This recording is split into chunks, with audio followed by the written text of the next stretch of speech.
로마서 7장 16절로 20절 말씀 보겠습니다. 그런즉 만일 내가 원치 아니하는 것을 내가 행하면 율법이 선하다는 사실에 대하여 내가 율법에 동의하노니 그런즉 이제 그것을 행하는 자는 더 이상 내가 아니요 내 안에 거하는 죄니라. 내 안에 곧 내 육신 안에 선한 것이 거하지 아니하는 줄을 내가 아노니 원함은 내게 있으나 선한 그것을 어떻게 행할지는 내가 찾지 못하노라. 이는 내가 원하는 선은 내가 행하지 아니하고 도리어 내가 원치 아니하는 악을 곧 그것을 내가 행하기 때문이라.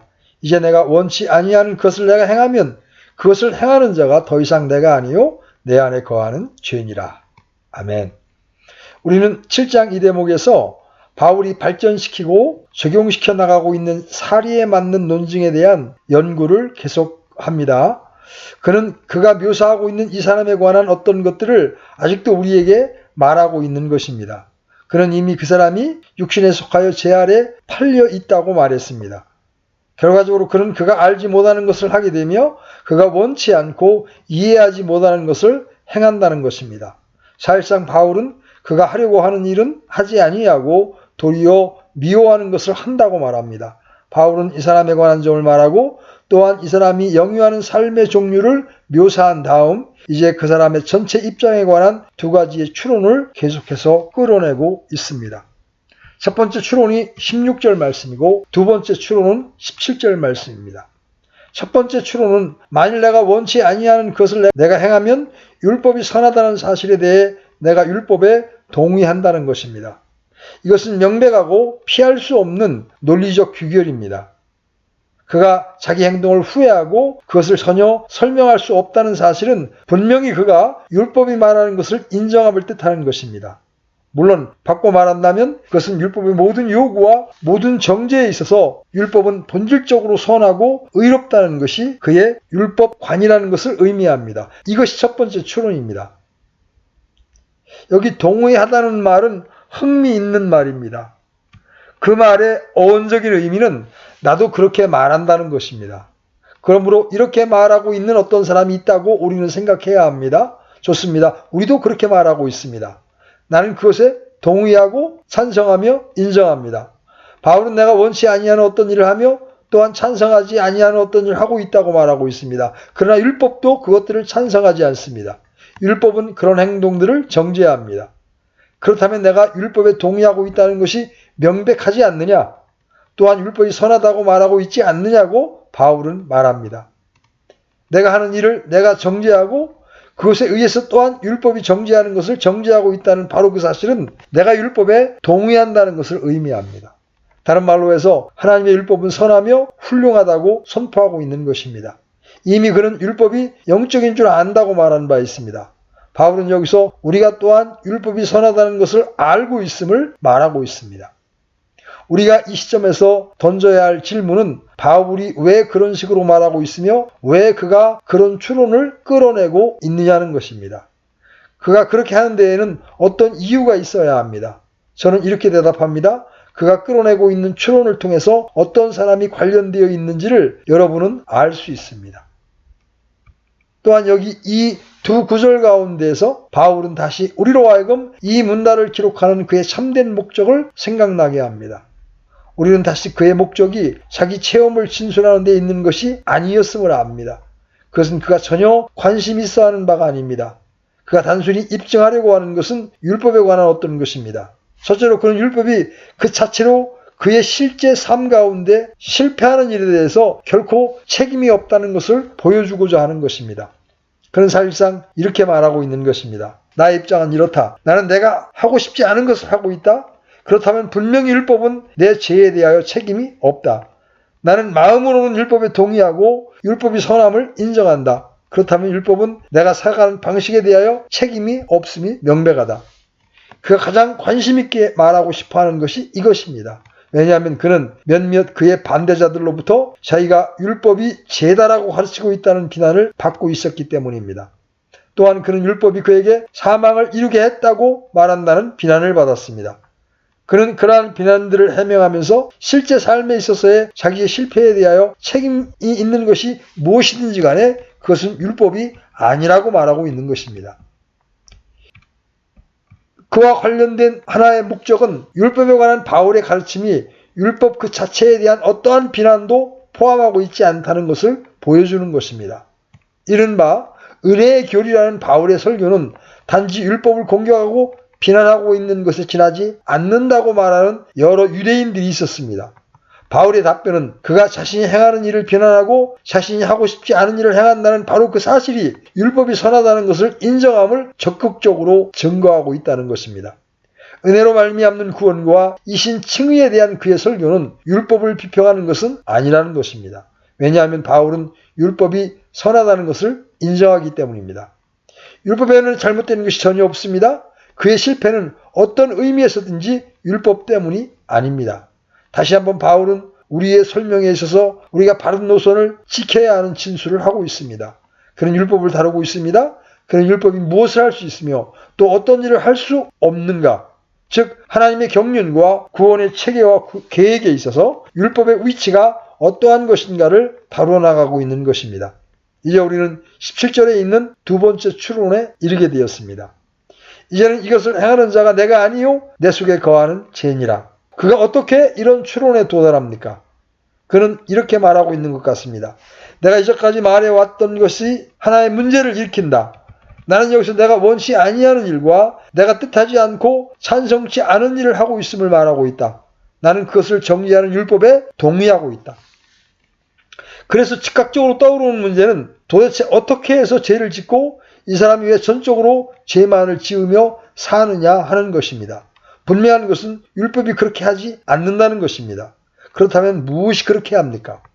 바울은 여기서 이렇게 말하고 있는 셈입니다. 여기에 나의 입장을 소개한다. 율법은 책임이 없으며 나 자신도 그런 일을 원치 않는다. 나는 그런 일들이 잘못되어 있으며 질책받을 것이 있음을 믿으며 그것을 질책한다. 그러면서도 나는 그런 일을 행하는 것이다. 무엇이 책임을 져야 하는가? 이런 일이 어떻게 일어나는가? 그의 대답은 우리가 들었던 것 중에 가장 온유하고 가장 심오한 것들 가운데 하나입니다. 그것은 성경 전체에서 볼 때에도 가장 놀라운 진술들 가운데 하나입니다. 그것은 매우 주의하여 취급해야 될 진술임에 틀림이 없습니다. 그가 말하는 것은 이러합니다. 나는 율법에 동의하고 율법이 말하는 것을 인정하며 그것이 금하는 것을 또한 찬성한다. 그러므로 나는 죄를 미워한다. 나는 죄 짓고 싶지 않다. 그렇다면 어떻게? 그리고 왜 죄를 짓는 것인가라는 문제가 바울이 필연적으로 직면해야 하는 문제입니다. 그는 대답합니다. 이제는 그것을 행하는 자가 내가 아니요 내 속에 거하는 죄니라. 이것은 논리적이며 당연한 추론입니다. 그러나 바울은 여기서 정확히 무엇을 말하고 있습니까? 이 진술은 성경에서 가장 대담한 말씀들 중 유일한 것은 아닙니다. 그것은 동시에 가장 난해한 구절 중 하나입니다. 여기서 바울이 언급하고 있는 이 나가 누구입니까? 16절에서 만일 내가 원치 아니하는 것을 하면이라고 했는데 여기서 말하는 나와 17절에서 말하는 나가 동일한 인물을 가리키는 말입니까? 저는 그 점에 동의할 수 없습니다. 첫 번째 나오는 나라는 말은 전체 인격, 말하고 있는 사람, 행동을 하고 있는 사람, 전인을 가리키고 있는 것입니다. 그러나 두 번째 나는 전인을 가리키고 있지 않습니다. 이제 더 이상 전인이 아닙니다. 그는 지금 자신의 어떤 한 지체만을 말하고 있습니다. 그러면 어떤 지체를 말하고 있습니까? 그것은 율법의 영적 성격을 인식할 수 있게 된 그의 한 지체를 의미합니다. 두 번째 나는 그러합니다. 바로 이 점이 해석하기 곤란한 점입니다. 나가 마치 두 경우에서 같은 것처럼 보입니다. 그러나 같을 수 없습니다.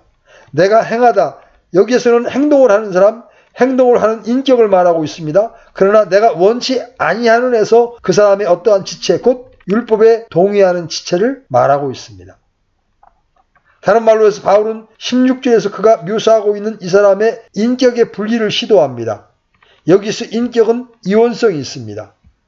그리고 제 의도는 이 이중성이 이 시점에서 맨 처음으로 소개되는 것이며 여기 17절에서 확실하게 드러난다는 것입니다. 그래서 바울은 그렇게 말하는 것입니다. 이제는 이것을 행하는 자가 내가 아니요 내 속에 거하는 죄니라. 17절에서의 이 나는 확실히 앞에서 묘사한 방식대로 율법이 이르게 된 나이며 율법이 영적임을 알 수 있는 나입니다. 다음에 우리는 우리가 묘사하고 있는 사람에 있어서 하나의 이원성을 발견하게 됩니다. 그는 다음과 같이 말할 수 있습니다. 지금 내 안에서는 율법의 영적 성격을 알고 동조하는 것이 있다. 또한 그 사람은 그것을 지키기를 원한다. 또한 그러므로 내가 하는 일을 좋아하지 않으며 찬성하지 않는다. 이 이원성은 중생하지 못한 사람에게 있어서는 발견되지 않습니다. 그러므로 다시 한번 우리의 가장 중요한 문제의 문단에서 바울이 묘사하고 있는 사람의 신분이 어떠한 것인가 하는 것들을 해결하기 위하여 도움을 주는 하나의 진술을 가지게 되는 셈입니다. 이 진술은 여기서 묘사되는 사람이 중생한 사람이 아니라고 하는 개념을 배격하기에 충분한 진술입니다. 중생하지 못한 사람은 이러한 이원성을 알지 못합니다. 중생한 사람은 생각과 행동에 있어서 하나입니다. 그러나 어떤 사람은 이렇게 의문을 가질지 모르겠습니다. 그럼 중생한 사람은 양심의 고통을 느끼지 않습니까? 그렇습니다. 그러나 자기 양심으로 고통을 당하는 중생하지 못한 사람과 이제는 이것을 행하는 자가 내가 아니요 내 속에 거하는 죄인이라고 말할 수 있는 사람 사이에는 엄청난 차이가 있습니다. 중생하지 못한 사람의 경우에 있어서 그 사람의 전 인격은 양심이 말하는 것을 알고 찬동합니다. 그러나 그는 자기 양심과 일치가 되지 못합니다. 그는 죄를 사랑하고 죄짓고 싶어하며 죄를 유도하고 양심을 가지지 않았으면 좋았을 텐데 하고 바랍니다. 그 사람은 자기가 하고 있는 일을 정죄하지 않습니다. 그는 다만 자기 양심이 그것을 정죄한다는 것을 알 뿐입니다. 말하자면 그는 자기 밖에 있는 어떤 것에 대하여 염려하고 있습니다. 그래서 그는 심리학이나 그가 취할 수 있는 다른 모든 것을 통해서 자기 양심의 소리를 제거하려고 합니다. 대체로 그는 양심에 대하여 반기를 듭니다. 그러나 바울이 묘사하고 있는 사람은 그 자신이 분열되어 있는 사람입니다. 그것을 행하는 자가 내가 아니요. 이제 여기서 말하는 나는 하나님의 율법이 영적이며 선하다는 것과 율법이 금지하는 것은 금지되어야 한다는 것을 깨닫게 된 사람의 입장입니다. 그는 전심으로 그것을 동의해야 합니다. 그것이 바로 바울이 여기서 묘사하고 있는 나입니다. 다음으로 우리는 내 속에 거하는 죄라는 두 번째 구절을 살펴봅니다. 이 진술은 죄에 관한 가장 심오한 진술입니다. 많은 사람들, 특히 이단락을 중생하지 못한 사람에 관한 진술로 여기는 사람들이 이단락에서 겪게 되는 어려움의 절반은 그들이 죄에 관한 성경적 교리를 이해하지 못한다는 것입니다. 바울은 여기서 우리에게 죄에 관하여 두 가지를 말하고 있습니다. 첫째로 죄는 우리 속에 거하는 어떤 것입니다. 다시 말하면 우리는 죄를 전적으로 우리 밖에 있는 어떤 것으로 생각해서는 안 됩니다. 죄를 그런 식으로 생각하는 사람들이 많습니다. 그들은 사람을 다소 중립적인 존재로 여깁니다. 그들은 죄라는 것을 밖에서부터 들어와서 우리를 유혹하는 것으로 생각합니다. 그러나 여기서 우리는 죄가 우리의 본성 속에 있고 우리 속에 거주하며 그것의 거처를 우리 속에 정하고 있고 우리의 일부라는 것을 배우게 됩니다. 다윗은 시편 51편에서 그 점을 잘 표현하고 있습니다. 그는 우리가 죄 중에 태어났다고 말합니다. 죄는 처음부터 우리 속에 있습니다. 우리는 그것을 획득하지 않습니다. 그것은 우리가 상속한 어떤 것입니다. 그것은 우리의 조직의 일부입니다. 바울은 물론 5장 12절로 21절까지의 말씀 속에서 그 점을 아주 상세하게 진술했습니다. 아담이 죄를 지었고 그 아담에게서 난 모든 사람이 본성적으로 또한 체질적으로 죄를 지었습니다. 우리는 모두 죄 아래 잉태되었고 불의 속에서 조성되었습니다.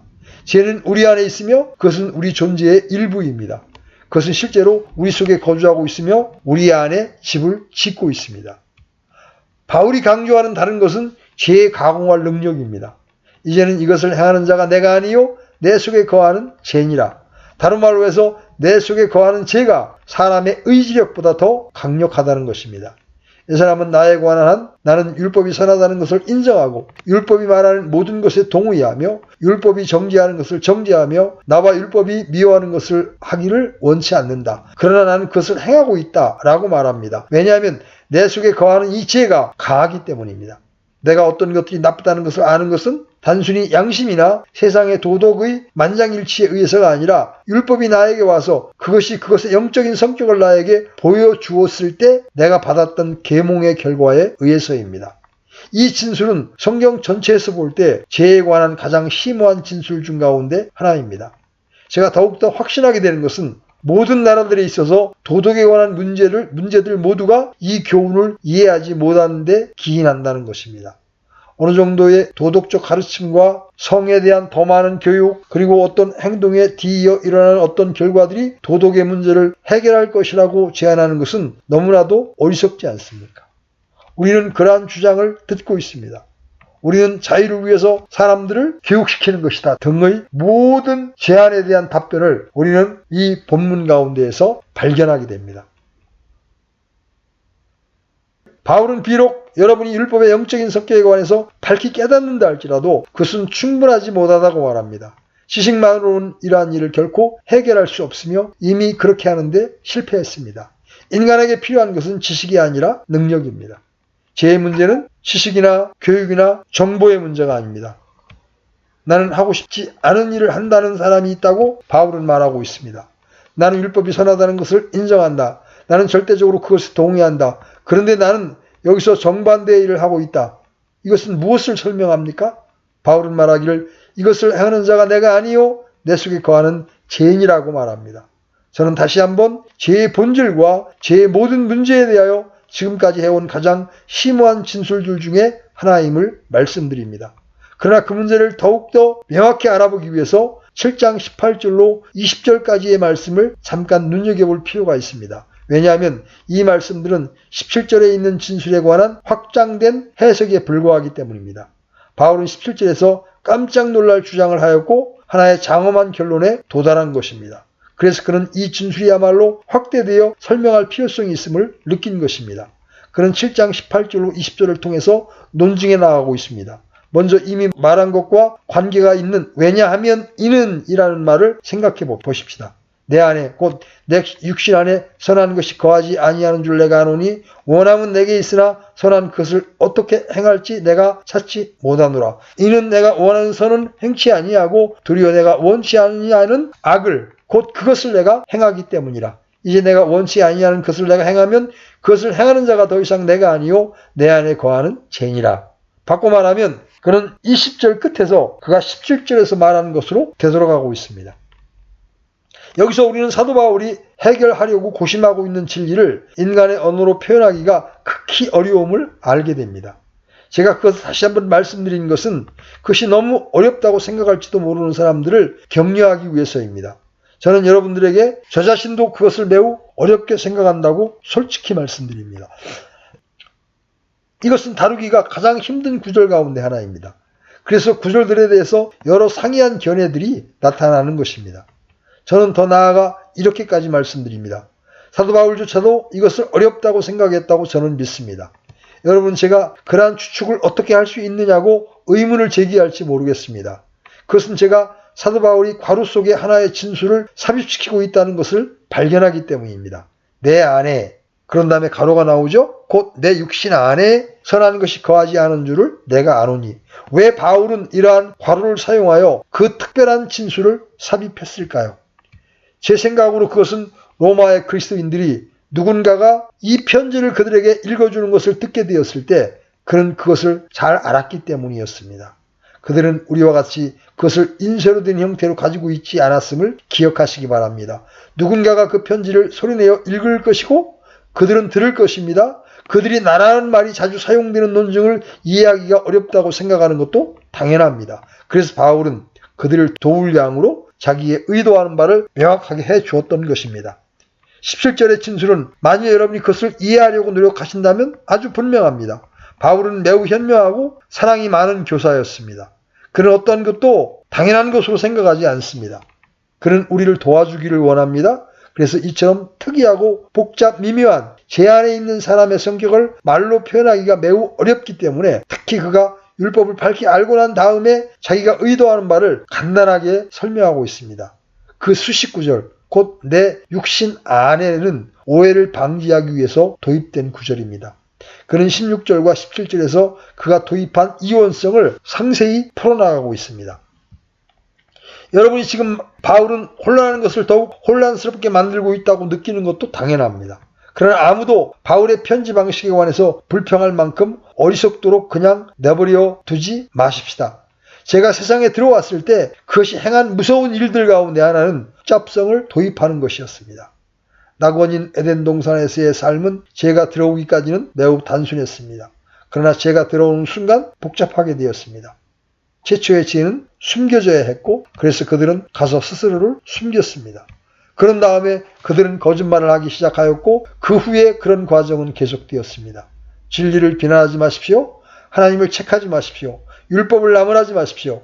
사도 바울을 욕하지 마십시오. 사람 속에 이러한 복잡성을 갖게 한 것은 우리 속에 있는 이 어리석은 죄입니다. 그 모든 것은 여기 본문 가운데에서 가장 명확하게 예증되어 있습니다. 바울이 말하는 바 그 구절들을 생각해 보십시오.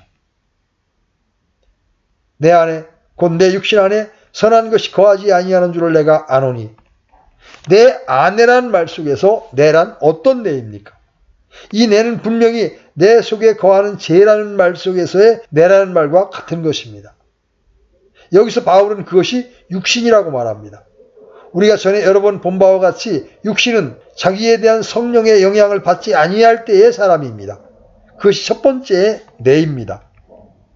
내 안에 곧 내 육신 안에 선한 것이 거하지 아니하는 줄을 내가 아노니. 이것을 아는 나는 다시 전인격입니다. 그러나 여기서 내라는 말은 전인격을 말하지 않습니다. 이 첫 번째 내는 단지 이 인격의 한 지체만을 의미합니다. 즉 이것을 아는 나의 한 지체입니다. 그리고 그가 자기 속에 이 내에 관해서 알고 있는 것은 자기 안에 선한 것이 하나도 없다는 것입니다. 죄가 자기 속에 살고 있습니다. 그러나 자기 속에 선한 것은 하나도 없습니다. 이 사람의 인격의 그 지체 속에 선한 것은 하나도 없습니다. 그것이 바로 처음에 나오는 내입니다. 우리는 바울의 말을 더욱더 생각해 나갑시다. 그는 다음에 원함은 내게 있으나 라고 말합니다. 여기서 말하는 내라는 말은 처음에 나오는 내라는 말과 같은 것입니까? 그럴 수 없습니다. 왜 그러합니까? 그가 이미 자기 속에 전혀 선한 것이 없다고 처음 나오는 내라는 말에 대해서 말했기 때문입니다. 그러나 후에 나오는 이 내라는 말에 관해서는 원함이 그와 함께 있다고 말하고 있습니다. 무엇을 원한다는 말입니까? 율법을 지키고 선을 행하고 하나님을 찬양하는 것을 원한다는 것입니다. 그러므로 처음에 나오는 내와 이제 나오는 내는 같을 수 없습니다. 원함은 내게 있습니다. 그러나 또 다른 내 속에 선한 것은 전혀 없습니다. 이 두 번째 내 속에는 선한 것이 매우 많습니다. 다른 말로 해서 이 두 번째 내는 17절에서 말하는 나와 같은 것입니다. 이제는 이것을 행하는 자가 내가 아니요. 여기서의 나는 율법이 선하다는 것을 인정한 나입니다. 또한 그 나는 그릇된 것을 미워하지만 그럼에도 불구하고 그것을 합니다. 그 나는 하나님의 율법을 기뻐합니다. 우리는 그러므로 이 18절에서 내의 다른 용법들을 만나고 있는 것입니다. 바울은 더 나아가서 이렇게 말합니다. 원함은 내게 있으나 선한 그것을 어떻게 행할지는 내가 찾지 못하노라. 여기서 선을 행하는 것을 발견하지 못하는 나는 누구입니까? 이 나는 처음의 나입니까? 아니면 두 번째 나입니까? 둘 중 어느 누구도 아닙니다. 그러면 나는 누구입니까? 그것은 그 사람 자신이며 그 사람의 전 인격입니다. 18절 끝에 있는 이 나는 자기 속에 있는 두 나에 대하여 말할 수 있는 나입니다. 이것은 복잡하게 보일 뿐만 아니라 사실 복잡합니다. 그것은 하나님의 성령에 의해서 조명되고 율법에 관해서 아는 사람의 복잡 미묘한 상태입니다. 이것이 그가 자신에 대하여 발견하는 것입니다. 여기에서 나는 하나의 인격이요, 하나의 실제요, 하나의 존재입니다. 나는 나 자신입니다. 그러나 내 속에 있는 나에 관해서 말할 수 있습니다. 내가 전혀 선하지 않다고 말할 수 있는 한 내가 있습니다. 나는 그 입장을 개인화시키고 있으며 바울이 진술한 것을 내 자신의 말로 설명하고 있습니다. 나는 내 자신 속에 한 나를 알고 있는데 그것은 말하자면 어떠한 선도 그에게 속하지 않은 하나의 실제입니다. 그러나 나는 또한 선을 행하고 싶어하고 그것을 원하며 하나님의 율법에 동의하고 선한 생활을 하기를 원하는 또 다른 나를 알고 있습니다. 이 나라는 인물은 둘 다 볼 수 있고 둘 다 알고 있습니다. 나의 권경은 이러합니다. 원함은 내게, 두 번째 나죠? 내게 있으나 나는 어떻게 내 속에 있는 첫 번째 나 앞에서 그것을 이룰지 모릅니다. 다른 말로 해서 원하는 것은 하나의 나지만 수행할 능력이 없음은 이 다른 나 때문입니다. 18절의 진술은 이러합니다. 여러분은 자신에게 하나의 질문을 던짐으로써 여러분이 서 있는 위치가 어디인가를 시험해 볼 수 있습니다. 그렇다면 바울이 중생한 사람을 묘사하고 있다는 말입니까? 천만에요. 그럴 수 없습니다. 그러나 그 문제를 잠깐 뒤로 미루기로 하겠습니다. 그 진술은 중생하지 못한 사람을 분명히 배격하고 있습니다. 이 문단에 대한 개혁주의의 해석이 본질적으로 옳은 것은 이 점에서입니다. 펠라기우스와 그의 추종자들의 오류는 이 세상에 태어난 모든 사람에게 있는 죄의 성격을 이해하지 못했다는 것입니다. 어떤 의미에서 알미니안주의자들의 오류도 마찬가지입니다. 그러나 저는 동시에 개혁주의의 해석도 근논중을 지나치게 역설했다는 것을 인정합니다. 그러나 개혁주의의 해석은 이 구절이 중생하지 못한 사람을 가리킬 수 없다고 바르게 강조하고 있습니다. 왜냐하면 중생하지 못한 사람은 여기에서 묘사되고 있는 갈등을 전혀 알지 못하기 때문입니다. 그는 때때로 양심의 가책을 받기는 하지만 여기서 묘사되고 있는 바는 아닙니다. 여기서 묘사되는 사람은 동시에 자기 속에 두 개의 나를 인식하는 사람입니다. 그래서 선한 그것을 어떻게 행할지는 내가 찾지 못하노라는 고백을 초래한 이러한 마비 상태가 있습니다. 19절과 20절은 바울이 이미 말한 것의 반복에 지나지 않기 때문에 새로운 문제를 나타내지는 않습니다. 19절은 실제적으로 15절의 정확한 반복입니다. 이는 내가 원하는 선은 내가 행하지 아니하고 도리어 내가 원치 아니하는 악을 곧 그것을 내가 행하기 때문이라. 그가 그것을 반복하는 것은 이 주제가 진술하기에 너무나 어려우므로 여러분이 그것을 계속해서 반복해 나가야 한다는 이유 때문입니다. 여러분이 그렇게 함으로써 최소한 사람들이 그것을 파악하기 시작합니다. 그는 그것을 다시 한번 풀어나가고 있습니다. 나의 전 인격 속에 있는 이 혼란 때문에 다음과 같은 일이 일어나는 것입니다. 내가 원하는 바 선은 행하지 아니하고 도리어 내가 원치 아니하는 악은 행하기 때문이라. 바울은 사실상 그뿐만이 아니라고 말하고 있습니다. 그러나 17절에서 말한 것을 저는 다시 말씀드리려고 합니다. 이제는 이것을 행하는 이가 내가 아니요 내 속에 거하는 죄니라. 여기서 그는 18절에 있는 두 번째의 나와 자신을 동일시하고 있습니다. 물론 왜 그가 그렇게 하고 있는지 잘 이해할 수 있습니다. 어떤 사람이 영적인 성격을 이해하고 그것에 찬성하는 순간 그는 그것이 내가 서 있는 지점이고 내가 주장하는 것이다라고 말합니다. 그는 자신과 이 새로운 이해를 동일시합니다. 그러므로 그는 그런 의미에서 나는 이러한 일을 하지 않지만 내가 이미 말씀드린 바와 마찬가지로 그것들을 행하는 것은 내 속에 거하는 죄다라고 말합니다. 그렇다면 바울이 이 모든 것을 통해서 말하고 싶어하는 것이 무엇입니까? 저는 그것을 세 가지의 결론 형식으로 지적하고자 합니다. 첫째로 바울은 자기의 행동에 대한 책임을 회피하거나 변명하고 있지 않습니다. 그것은 우리가 결코 해서는 안 되는 것입니다. 그러나 그렇게 해온 사람들이 있었고 그것이 그들을 가장 무섭고 저주스러운 이단에 몰아넣은 것입니다. 그것은 결국 무엇을 초래했습니까? 그것은 그들로 하여금 죄를 짓고 있는 것은 내가 아니라 내 육신이며 나는 책임이 없고 죄짓기를 원치 않으므로 이런 일들을 행하는 것은 내가 아니다라고 말하게 한 도덕률 폐기론을 초래했습니다. 그들은 바울과는 전혀 다른 방식으로 바울의 말을 사용합니다. 그들은 죄를 핑계하기 위하여 그것을 사용합니다. 그들은 계속해서 죄를 짓고 사람이 무엇을 하든지 상관이 없다고 말합니다. 초대교회 때 소위 이원론이라고 하는 가르침이 있었는데 그것은 죄가 몸에만 속하여 있다고 주장했습니다. 그리고 그 가르침은 바울이 그렇게 가르치고 있다고 주장했습니다. 사람 자신은 구원받았으니 죄를 짓는 것은 자기 몸뿐이라는 것입니다. 또한 몸은 어떻게 해서든지 죽어가고 있기 때문에 그가 죄를 짓든 짓지 않든 간에 사실은 문제가 되지 않는다고 주장했습니다. 그들은 말합니다. 나는 죄 짓지 않는다. 죄 짓고 있는 것은 내 몸이다. 심지어 그들은 우리 주님의 몸이 같은 이유에서 실체가 아니었다고 말했습니다. 그보다도 더 위험하고 무서운 이단은 없습니다. 초대교회는 그 주장을 축출했습니다. 사도 요한이 요한일서의 대부분을 그 이단에 대적하기 위해 할애하고 있다고 말해도 별로 의심할 수 없습니다. 전해오는 이야기로는 요한이 어느 때 공중 목욕탕에 갔었다는 것입니다. 그런데 그때 그 어리석은 이단을 가르치는 교사들 중 한 사람이 같은 목욕탕에서 목욕을 하고 있다는 소리를 듣고 요한은 그 건물에 들어가지조차 않았다는 것입니다. 이런 일들보다 기독교 교육에 장애가 되는 무서운 방해물은 없습니다. 사도 바울은 여기서 자기가 묘사하고 있는 사람을 변호하고 있는 것이 아닙니다. 또한 자신에 대한 책임을 회피하고 있는 것도 아닙니다. 바울은 하나의 고백을 하고 있습니다. 그는 사실상 이렇게 말하고 있는 것입니다. 나에 대한 진상은 그러하다. 그것은 내가 내 자신 속에서 발견하는 약점이고 내가 알고 있는 무능함이며 나의 쓸모없는 투쟁이다. 바울은 모든 것이 잘 되고 내가 어떤 것을 행하든 문제가 될 게 없다고 말하고 있지 않습니다. 천만의 말씀입니다. 그는 이러한 상태에서 벗어나기를 원합니다. 그는 오라 나는 비참한 사람이로다. 이 사망의 몸에서 누가 나를 건져내랴 라고 외칩니다. 이것은 이원론의 어리석은 교훈과는 정반대가 되는 것입니다. 또한 도덕률 폐기론의 위험한 함정과도 정반대가 됩니다. 두 번째로 우리가 결론을 내릴 수 있는 것은 바울이 여기서 재가공할 능력을 보여주고 싶어 한다는 것입니다.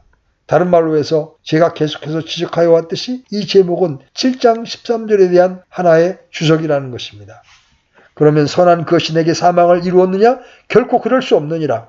오직 죄가 죄로 드러나기 위하여 선한 그것을 통해 내 안에서 사망을 이루었나니 이것은 죄가 명령을 통해 넘치도록 죄로 충만하게 하려 함이라. 바울은 죄가 얼마나 엄청나게 어리석은 것인가를 보여주고 있습니다. 죄가 우리 속에 있으며 우리 안에 거주하고 있습니다. 그것은 우리가 율법의 참된 본질을 알게 되고 그래서 죄의 진정한 본질을 알게 될 때 우리를 꼼짝하지 못하게 하는 엄청난 힘을 가지고 있습니다. 우리의 세 번째이자 마지막 결론은 바울이 다시 한번 우리에게 우리가 율법의 영적인 성격을 분명히 알고 율법이 하나님의 것이며 또한 거룩하고 의로우며 선하다는 것을 확실히 알 때마저도 율법은 우리를 구원할 수 없다는 것을 보여주고 있다는 것입니다. 비록 우리가 그 점을 명백하게 알 수 있다 할지라도 율법이 우리를 구원하는 데는 철저하게 실패합니다. 다른 말로 해서 바울은 이러한 복잡 미묘한 심리나 가장 명석한 자기 분석에 있어서 자기 자신과 자신의 체험 같은 데에 관심을 두고 있지 않다는 것입니다. 그는 이러한 심리학적인 분석에도 관심이 없습니다. 그가 보여주고자 하는 것은 율법이 우리를 구원할 수 없다는 것입니다. 그가 이미 4절에서 말씀한 바와 마찬가지로 오직 유일한 소망은 그러므로 내 형제들아 너희도 그리스도의 몸으로 말미암아 율법에 대하여 죽게 되었나니 이것은 너희가 다른 분 곧 죽은 자들로부터 일으켜 주신 분과 결혼하게 하려 하며 또 우리가 하나님께 이르는 열매를 맺게 하려 함이라입니다. 내가 율법과 결혼해 있는 동안 내가 아무리 율법의 영적인 성격을 안다 할지라도 전혀 열매를 맺을 수 없습니다. 원함은 내게 있으나 선한 그것을 어떻게 행할지는 내가 찾지 못하노라. 그 점이 바울이 강조하고 있는 바입니다. 그것은 거룩하고 의롭고 선한 하나님의 율법마저도 죄의 속박과 폭풍에서 사람을 구원할 수 없다는 진리를 가장 압도적으로 증거하고 있습니다. 그것은 놀라운 진술입니다. 여러분과 제가 아무리 그것을 상세하게 파헤쳐 본다 할지라도 바울이 자기가 의도하고 있었던 바를 망각하지 않음을 알게 됩니다. 그는 다만 자신에 관한 이야기만을 하려고 시작하였던 것이 아니라 하나님의 율법을 자기가 존중한다는 것을 나타내고자 했던 것입니다. 그러나 율법이 그처럼 본질적으로 완전히 선하다고 할지라도 그것은 사람을 죄에서 구원할 수 없었고 사람을 죄에서 구원할 목적으로 주어진 것도 아니라는 것입니다. 그것이 주어진 것은 사람들이 죄의 지극히 죄됨을 알게 하기 위한 것입니다. 또한 그것은 그것으로 말미암아 그리스도께 이르는 하나의 훈육 선생으로서의 역할을 감당하기 위하여 주어진 것입니다. 율법은 목표로 주어진 것이 결코 아니었습니다. 그것은 목표에 이르는 하나의 방편이었습니다. 율법이 육신으로 말미암아 연약하여 할 수 없는 것이 무엇인지를 보여주고 있는 것입니다. 바울은 그의 모든 추론들과 설명들을 통해서 자기가 어디에 관심을 가지고 있는지를 계속해서 상기시켜 나가고 있습니다. 그는 내내 율법을 다루고 있습니다. 그가 이 사람에 관해서 말하는 모든 것은 단순히 율법에 관한 진리를 예증하기 위한 것이며 그것이 육신으로 말미암아 또한 내 속에 거하는 죄로 말미암아 얼마나 무디어져 쓰지 못하게 되는가를 예증하기 위한 것입니다. 오늘 여기까지 하겠습니다.